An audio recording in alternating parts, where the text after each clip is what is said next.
Hi எல்லாருக்கும் வணக்கம்.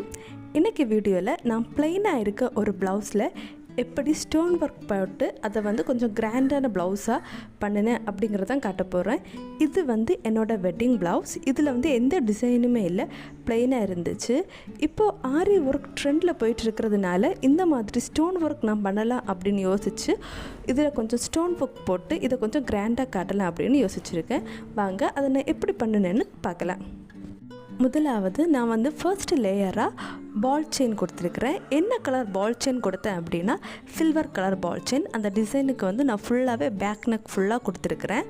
அதுக்கப்புறமா சில்வர் கலர் பால் செயின் பக்கத்துலேயே ஒயிட் கலர் ஸ்டோன் செயின் கொடுத்துருக்குறேன். ஸோ ஃபர்ஸ்ட் லேயர் வந்து சில்வர் கலர் பால் செயின், அதுக்கப்புறம் அது பக்கத்துலேயே ஒயிட் கலர் ஸ்டோன் செயின் கொடுத்து பண்ணியிருக்கிறேன். இதை வந்து நான் வந்து க்ளூனால் பேஸ்ட் பண்ணியிருக்கேன். ஸ்டிச் எதுவுமே பண்ணலை, ஜஸ்ட் பேஸ்ட் மட்டும்தான் பண்ணினேன். இப்போது தேர்ட் லேயராக திரும்பவும் பால் செயின் தான். இது வந்து gold colour ball chain. So first வந்து சில்வர் கலர் பால் செயின், அதுக்கப்புறமா ஒயிட் கலர் ஸ்டோன் செயின், மூணாவதாக கோல்டன் கலர் பால் செயின் வந்து நான் வந்து பேஸ்ட் பண்ணியிருக்கேன். ஸோ இந்த க்ளூ தான் யூஸ் பண்ணது. இது வந்து நான் பக்கத்தில் இருக்கக்கூடிய ஒரு ஷாப்லேருந்து 70 ரூபாய்க்கு தான் வாங்கினேன். இதோட ப்ளஸ் என்ன அப்படின்னா இது வந்து டக்குன்னு ஒட்டி பிடிக்கும். ஸோ நமக்கு பண்ணுறதுக்கு ரொம்ப ஈஸியாக ஃபாஸ்ட்டாக பண்ணலாம். அதனால தான் நான் இந்த க்ளூ யூஸ் பண்ணுறேன். அடுத்து வந்து நான் ஃபோர்த் லேயர் திரும்பவுமே ஸ்டோன் செயின் தான், golden colour stone chain. So first ஒரு சில்வர் பால் செயின், அதுக்கப்புறம் ஒயிட் கலர் ஸ்டோன் செயின், அதுக்கப்புறமா ஒரு கோல்டன் கலர் பால் செயின், அதுக்கப்புறமா திரும்பவும் கோல்டன் கலர் ஸ்டோன் செயின். இப்படி தான் நான் அந்த லேயரை ஃபார்ம் பண்ணிட்டு வரேன். இப்போ நான் வந்து 4 லேயர்ஸ் முடிச்சுட்டேன். Silver, white stone, gold stone அந்த மாதிரி நான் ஃபார்ம் பண்ணியிருக்கேன். இனி நான் திரும்பவுமே ஒரு சில்வர் கலர் பால் செயின் தான் போட போகிறேன். பார்த்தீங்கன்னா தெரியும். So first silver ball chain start பண்ணி கடைசியாக பால் செயின், அதாவது சில்வர் கலர் பால் செயின் வச்சு நான் அதை எண்ட் பண்ணிவிட்டேன். இது வந்து ஒரு செட் ஆஃப் லேயர் முடிஞ்சிடுச்சு. இதுக்கு அடுத்து நான் என்ன பண்ண போகிறேன் அப்படின்னா ஸ்டோன் வந்து பேஸ்ட் பண்ண போகிறேன். ஸோ ஸ்கொயர் கலரில் கோல்டன் கலர் ஸ்டோன் நான் வந்து பேஸ்ட் பண்ண போகிறேன். பண்ணிவிட்டு எப்படி இருக்குது அப்படின்னு காமிக்கிறேன், பார்த்துக்கோங்க. ஸோ இதுதான் அந்த ஸ்டோன். இதை வந்து நான் ஒன்றா எடுத்து பேஸ்ட் பண்ண போகிறேன். ஸ்டோன் பக்கத்தில் ஒரு எறும்பு ஓடிக்கிட்டே இருக்கும். ஓகே, இப்போ வந்து நான் எப்படி ஒன்றொன்னா பேஸ்ட் பண்ணேன் அப்படின்னு காமிக்கிறேன். பார்த்தீங்கன்னா தெரியும். இது வந்து நான் க்ளூவை போட்டு ஒன்றொன்னா பேஸ்ட் பண்ணி வச்சுருக்கேன். ஸோ இது வந்து ஃபுல் நெக்குமே நான் கொடுத்துட்டேன். இதுக்கப்புறமா நம்ம ஆல்ரெடி ஃபார்ம் பண்ண அதே லேயரை இதுக்கு கீழேயுமே நான் போட போகிறேன். ஸோ ஃபர்ஸ்ட்டு வந்து ஒரு செட் ஆஃப் லேயராக நம்ம செயின் போட்டோம். அதுக்கப்புறமா இந்த ஸ்கொயர் ஷேப்பில் இருக்கக்கூடிய ஸ்டோன் ஒர்க்கை பேஸ்ட் பண்ணிட்டோம். அதுக்கப்புறமா திரும்பவும் அதே லேயர் வந்து நான் கீழேயும் போட போகிறேன். முடிச்சுட்டு எப்படி இருக்குன்னு காமிக்கிறேன், பாருங்கள்.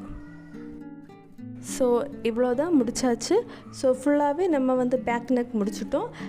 ஒரு பால் செயின், அப்புறம் ஒயிட் ஸ்டோன் செயின், திரும்பவும் கோல்டன் பால் செயின், அதுக்கப்புறம் கோல்டன் ஸ்டோன் செயின், அப்புறம் சில்வர் பால் செயின், அதுக்கப்புறம் ஸ்டோன் ஒர்க் மேலே போட்ட அதே லேயரை தான் கீழேயுமே நான் போட்டிருக்கேன்.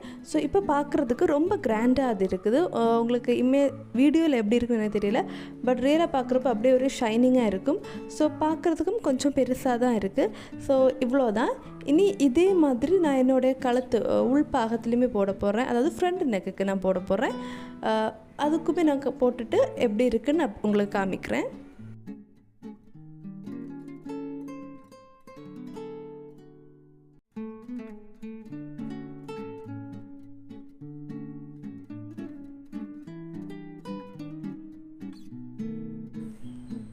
இப்போ பாருங்கள், நான் வந்து ஃப்ரண்ட் நெக்கும் போட்டுட்டேன்.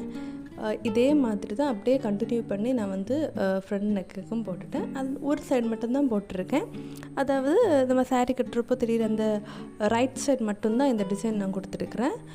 எண்ட் வரைக்குமே நான் கொடுக்கல. அந்த ஹூக்குக்கு கொஞ்சம் மேலேயா நான் ஸ்டாப் பண்ணிட்டேன். ஸோ இவ்வளோ தான் நான் வந்து நெக்குக்கு முடிச்சுட்டேன்.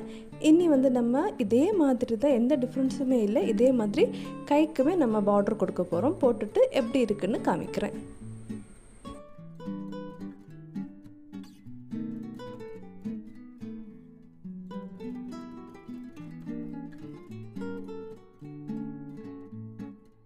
ஓகே, நான் வந்து ப்ளவுஸை ஃபுல்லாகவே கம்ப்ளீட் பண்ணிட்டேன். கைக்கும் போட்டுட்டேன். பாருங்கள், நான் கைக்கு வந்து போட்டிருக்கிறேன். எண்டு வரைக்குமே போடலை.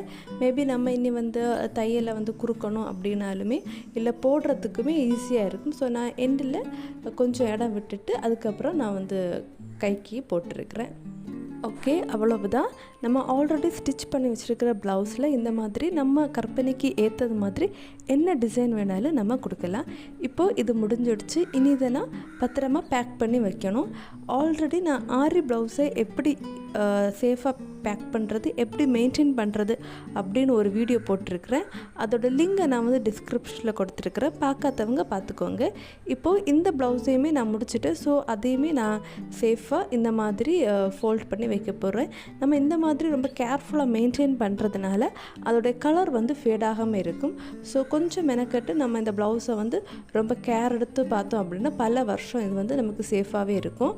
ஸோ காசு கொடுத்து நம்ம பண்ணுறது அண்ட் இந்த பீட்ஸ், இந்த ஸ்டோன் செயின் எல்லாமே கொஞ்சம் காசு ஆகும். ஸோ பண்ணுறது மட்டும் இல்லாமல் அதை ரொம்ப சேஃபாக நம்ம மெயின்டைனும் பண்ணணும். அப்புறம் பல வருஷத்துக்கு இது ரொம்ப அழகாக கலர் ஃபேட் ஆகாமல் இருக்கும். ஓகே, அவ்வளோதான் இந்த வீடியோ. இந்த வீடியோ உங்களுக்கு பிடிச்சிருக்கணும்னு நம்புகிறேன் அண்ட் யூஸ்ஃபுல் அப்படின்னு நினைக்கிறேன். மறக்காமல் சேனலை லைக் பண்ணுங்கள், ஷேர் பண்ணுங்கள், கண்டிப்பாக சப்ஸ்கிரைபும் பண்ணிவிடுங்க. தேங்க்ஸ் ஃபார் வாட்சிங். Bye bye.